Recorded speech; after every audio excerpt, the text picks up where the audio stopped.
कोल्हापुरातील उभ्या मारुती चौकाजवळील ब्रह्मेश्वर बाग परिसरात महानगरपालिका कर्मचाऱ्यांनी 3 झाडांची बेकायदेशीर तोड केल्याचा आरोप कोल्हापूर नेक्स्ट संघटनेने केला आहे। या घटनेबाबत जबाबदार कर्मचाऱ्यांवर एका आठवड्यात कारवाई न झाल्यास महानगरपालिकेविरोधात फौजदारी दाखल करू असा इशारा संघटनेच्या शिष्टमंडळाने अतिरिक्त आयुक्त शिल्पा दरेकर यांना दिला।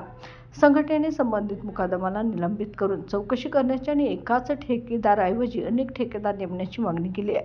अतिरिक्त आयुक्तांनी तात्काळ पंचनामा करण्याचे आदेश दिलेत। काल शिवाजी पेठेतील ब्रह्मेश्वर बाग परिसरामध्ये 3 झाडांची कत्तल झाली। त्या संदर्भात कालपासून पाठपुरावा करतोय।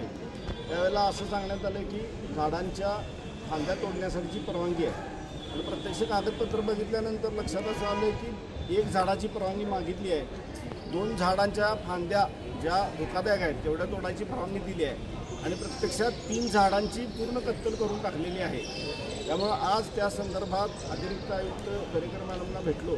आम्ही कोल्हापूर नेक्स्टच्या वतीनं त्यांना असं म्हटलेलं आहे की ह्या भागामध्ये वारंवार अशा प्रकारच्या तक्रारी येत आहेत। पूर्ण शहरामध्ये अशा प्रकारची बेकायदेशीर विनापरवाना वृक्षतोड चालू आहे आणि त्यामुळे ते करणाऱ्यांच्यावर त्वरित कारवाई करा आणि जो ठेकेदार आहे त्यातला तो गेली अनेक वर्ष एकच ठेकेदार आहे, त्याच्यात काय जी कार्यपद्धती असेल त्याच्या पद्धतीनं त्याला थांबवून आता एकापेक्षा अधिक ठेकेदारांचं एक पॅनल करावं अशी त्यांना आम्ही विनंती केलेली आहे। ब्रह्मेश्वर बागेमधील झाडांची कत्तल केलेली आहे।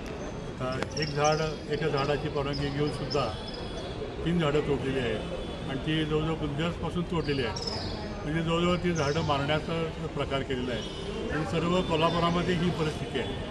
कोणतरी सांगतो, कोणतरी राजकीय दबाव टाकतो, कोणतरी माझी कोणतरी अधिकारी असतो तो दबाव टाकतो आणि झाडाची कत्तल होते। इकडे म्हणतात की झाडं लावली पाहिजेत, वृक्षवल्ली आम्हा सोयरी म्हणतात, पण इकडे जर आपण बघितलं एवढी झाडं लावायची आहेत, 10,000 झाडं लावायची आहेत, पण म्हणते मला 1 कोटी झाडं लावायची आहेत। अशा काळामध्ये अशी झाडाची कत्तल होत असेल तर इथून पुढे आम्ही ठरवलेलं आहे की या 8 दिवसामध्ये काय कारवाई झाली नाही तर आम्ही ह्या प्रशासनावरती आम्ही फौजदारी दाखल करणार आहे।